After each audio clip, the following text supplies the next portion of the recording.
Hello everyone, welcome back to my channel Papiya Priyans blog. Good morning, কেমন আছেন আপনারা সবাই? আশা করব সবাই খুব ভালো আছেন, সুস্থ আছেন। চলুন নতুন একটা ভিডিও নিয়ে হাজির হয়ে গেছি। আর আজকে দেখুন আমার কাছে বেশ কিছু ধূপকাঠি, কারণ আমাদের এখানে একজন বাড়িতে বাড়িতে ধূপকাঠি দিয়ে যান, তো ওনার কাছে থেকে কিছু ধূপকাঠি নেওয়া হয়েছে। আর এই তেলটা নিয়েছি, এই তেলটা পঞ্চদীপ। এই তেলটা আমি আজ প্রথম ব্যবহার করব। এটাতে বলছিল যে 5 রকমের মিশ্রণে তৈরি, মানে এখানে সর্ষে, তিল, তারপর একটু কর্পূর, নানা রকম সব কিছু দিয়ে কিন্তু এই তেলটা তৈরি। তবে আমি প্রথম ব্যবহার করব। আর এই তেলটা ওই জেড ব্ল্যাক কোম্পানিরই তেল দেখলাম। আর এটা 200 গ্রাম তেল 60 টাকা মতো দাম নিয়েছে। ব্যবহার করে দেখি কেমন হবে তেলটা। আর দেখুন সর্ষে তেলের মতো কালার নয়, একটু হালকা কালারটা, সর্ষে তেলের মতো অতটা কালারটা গাঢ় নয়। তো উনি তো বলছেন যে তেলটা খুবই ভালো, একবার ব্যবহার করে দেখো, সলতে ভিজে থাকলেই প্রদীপ জ্বলবে। তো সেটা তো ধরুন সলতে ভিজে থাকলে তো সর্ষের তেলেও প্রদীপ জ্বলে। তো দেখা যাক, আমি এই প্রথম কিনলাম, এটা পুজোর ব্যবহারের জন্য এই তেলটা তৈরি হয়। আর বোতলে তো তাই লেখা আছে। তো যাই হোক, আমি প্রথম ব্যবহার করব, এমন কিছু এক্সপিরিয়েন্স নেই আমার এই তেলের ওপর। তো ব্যবহার করে তারপর আমি আপনাদেরকে বলতে পারবো বা জানাতে পারবো যে তেলটা কেমন। আর বেশ কিছু ধূপকাঠি নেওয়া হয়েছে, মোটামুটি 1 মাসের মতো ধূপকাঠি নেওয়া হয়ে গেছে। এবার বলি, আপনারা অনেকেই আমাকে কমেন্টে বলেন যে একটা ধূপকাঠি জ্বালাতে নেই, একটা ধূপকাঠি জ্বালিও না। অনেকে বলেন বিজোড় সংখ্যায় ধূপকাঠি জ্বালাতে, আবার অনেকে বলেন জোড় সংখ্যায় ধূপকাঠি জ্বালাতে। এই 2-3 দিন ধরে দেখছি যে অনেকে বলছে একটা ধূপকাঠি জ্বালাতে নেই, 2টো বা 4টে বা 6টা। আবার অন্য কেউ কমেন্ট করছেন যে হয় 3টে, হয় 5টা, না হয় 7টা, এরকম। তো একজন এক এক রকম কমেন্ট করছেন আর কি। আর আপনারা ভাবেন যে আমার একটা ধূপকাঠি জ্বালিয়েই কি পুজো হয়? সেটা কি সম্ভব? সেটা কোনোদিনই সম্ভব নয়। আমার পুজো করতে ঘন্টার ওপর সময় লাগে। আর আমার বাড়িতে রেগুলার সকাল থেকে সন্ধে অবধি কতগুলো ধূপকাঠি জ্বলে, সকাল থেকে সন্ধে অবধি প্রায় সকালের দিকে কতগুলো ধূপকাঠি জ্বালানো হয় চলুন আপনাদেরকে বলি। আর আমি আজকে সব রকমই ধূপকাঠি একটা করে করে বের করে নিলাম, কারণ আমাকে ধূপ বা ধূপকাঠি জ্বালাতে খুবই ভালো লাগে। যেহেতু আজকে এতগুলো ধূপকাঠি নিয়েছি, সব ধূপকাঠির বক্স থেকেই একটা করে করে ধূপকাঠি বের করে কিন্তু আমি আজকে জ্বালাবো, দেখবো যে কোনটার বেশি সেন্ট। কি ধূপকাঠি নিয়েছি সেগুলো আপনাদেরকে বললাম না। একটা চন্দনের নিয়েছি, যেটা তো চন্দনের ধূপকাঠি তো অবশ্যই ভালো হয়। একটা মোগরার নিলাম, মোগরাও অবশ্যই ভালো হয়। মোগরা দেখবেন সবসময়, মানে বেল ফুল যেটা, বেলি ফুল যেটা মোগরার, সেটা তো সুন্দর হয়ই। আর কিছু প্যাকেট ধূপকাঠি নিয়েছি, যেগুলো বক্সের নয়, দেখলেন প্যাকেটের মধ্যে আছে, ওইগুলো বেশ কিছু নেওয়া হয়েছে।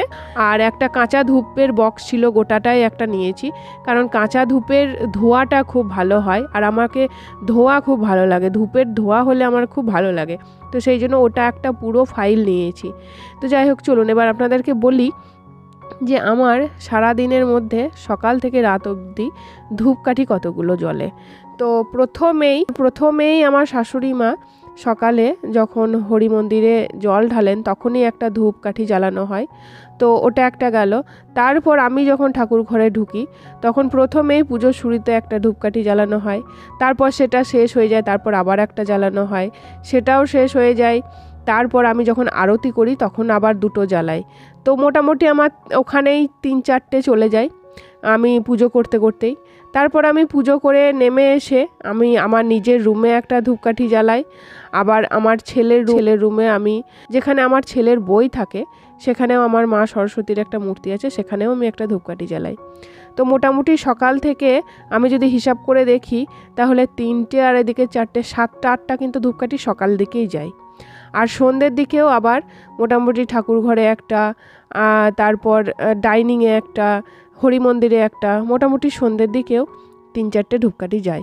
তাহলে ভাবুন, রোজ কিন্তু আমার মোটামুটি কম করে ধরলেও কিন্তু 10টা থেকে 11টা ধূপকাঠি আমার কিন্তু যায়ই। তাই সেই জন্যই বলছি যে একটা ধূপকাঠি বের করে আমি জ্বালালাম, তার মানে এই নয় যে আমি একটা ধূপকাঠি জ্বালিয়েই পুজো দিলাম।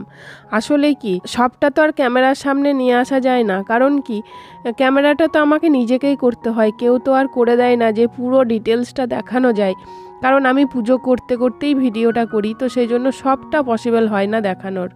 আর চলুন আজ কিছু কিছু কমেন্টগুলো পড়বো। তো প্রথম কমেন্ট, দিদি আমারও পুরো সেম ড্রেস আছে যেটা তুমি রাধাকৃষ্ণর জন্য নিয়েছো। দিদি আমি তোমার সব ভিডিও দেখি, প্লিজ আমার নাম নিও, আমার নাম সুরজ। তো এই যে আপনার নাম নিলাম। পরের কমেন্ট হচ্ছে, খুব সুন্দর লাগছে, তোমার শৃঙ্গার সবসময়ই ভালো লাগে, দিদি আমার নামটা নিও। তো আপনার নাম হচ্ছে বনানী সেন, তো এই যে আপনার নামটাও নিলাম। তারপরের কমেন্ট হচ্ছে রিমা মোদক, অনেক দিন পর আপনি কমেন্ট করলেন, আপনার নামটাও মনে আছে, আপনি প্রায় মাঝে মধ্যেই আমাকে কমেন্ট করতেন, খুব ভালো লাগলো দিদি, তুমি গুবলুকে যে মুকুট পরাও কোথা থেকে নিয়েছো, খুব সুন্দর। তো গুবলুকে যে মুকুটটা আমি পরাই সেটা কিন্তু কোনো মুকুট নয়, মানে গুবলু তো অনেকটা বড়, মানে আপনাদের ক্যামেরাতে হয়তো অতটা বড় লাগে না, কিন্তু গুবলু তো অনেকটাই বড়, তো সেই সাইজের মুকুট পাওয়া যায় না, মানে অত বড় মুকুট আমাদের এদিকে তো পাওয়াই যায় না। তো সেই জন্য আমি কি করেছি, ওই যে ছোট বাচ্চারা যে কৃষ্ণ দেখবেন জন্মাষ্টমীর সময় কৃষ্ণের ড্রেস পাওয়া যায় সাজানোর জন্য, বাচ্চা ছেলেরা দেখবেন সাজে, তো সেই একটা মুকুট আমি কিনে নিয়ে এসে গুবলুকে পরিয়েছি, যে বাচ্চা ছেলেরা যে কৃষ্ণ সাজার জন্য যে মুকুটটা পরে সেই মুকুটটাই। কিন্তু এইগুলো কি বলুন তো, এইগুলো একটু মাথা খাটিয়ে আমি আর কি এই জিনিসগুলো আর কি নিজের বুদ্ধি বের করে করি।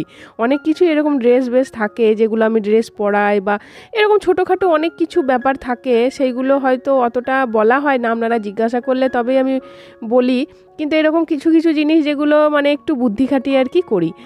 যেমন এই মুকুটটা যেমন কিছুতেই আমি পাচ্ছিলাম না, তারপর হঠাৎ করে জন্মাষ্টমীর সময় দেখলাম যে হ্যাঁ এই মুকুটটা তো এরকমভাবে পরানো যেতেই পারে, তো সেটাকেই আমি গোল করে ওটা আমি একটু নিজে বানিয়ে, মানে গোলটা তো হয় না, তো সেই জন্য ওটা গোল করে আমি গুবলুকে পরিয়েছি। চলুন এবার পরের কমেন্ট হচ্ছে, তোমার কি বাড়িতে ধুতুরা গাছ আছে দিদি, একটু দেখাবে গো, টবে লাগানো হবে গো, আমি নার্সারিতে বলে এসেছি একটা চারা দেওয়ার জন্য। তো ধুতুরা গাছ সম্বন্ধে ডিটেলস আমি বলে দিচ্ছি।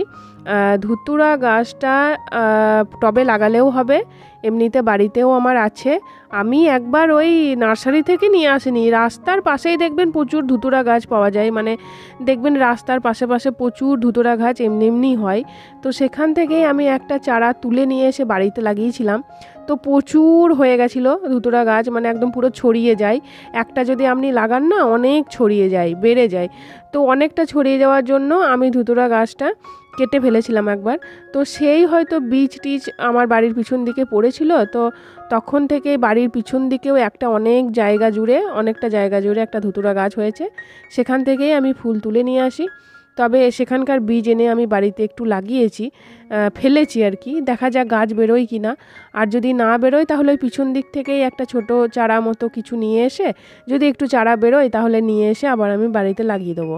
আর ধুতুরা গাছ লাগানোটা এমন কিছু ব্যাপার নয়, খুব একটা যত্নও লাগে না, দেখবেন এমনিতেই হয়ে যাবে। আবার যদি আপনি টবেও লাগাতে চান একটু বেশি করে মাটি দিয়ে, মানে বড় সাইজের টবে লাগাবেন, ছোট টবে কিন্তু লাগাবেন না, একটু বেশি মাটি ধরে সেরকম যেন টবে লাগাবেন, দেখবেন আরামসে কিন্তু হবে, আর এমনকি ভালো ফুলও ফুটবে। পরের কমেন্টটা হচ্ছে, বাহ খুব ভালো লাগলো তোমার ঠাকুর সাজানোটা দেখে, তো অনেক ধন্যবাদ আপনাকে। আচ্ছা, তো আজকে অনেকগুলোই কমেন্ট পড়া হলো, আর ভিডিওটাও অনেকটা হয়ে গেছে, আর প্রায় শেষের দিকে, আমি পুজো করতে করতে আপনাদের সাথে কমেন্টগুলো শেয়ার করলাম, তো আরও কিন্তু অনেক কমেন্ট বাকি আছে, সেগুলো আমি আবার পরের ভিডিওতে আলোচনা করব। তো চলুন আজকের মতো এই পর্যন্তই। কেমন লাগলো ভিডিওটা অবশ্যই বলবেন, যদি কিছু ভালো লেগে থাকে তাহলে প্লিজ লাইক কমেন্ট শেয়ার করতে ভুলবেন না, আর চ্যানেলটিকে অবশ্যই সাবস্ক্রাইব করবেন। চলুন আজকের মতো আসি, আবার দেখা হচ্ছে পরের ভিডিওতে, ততক্ষণের জন্য টাটা।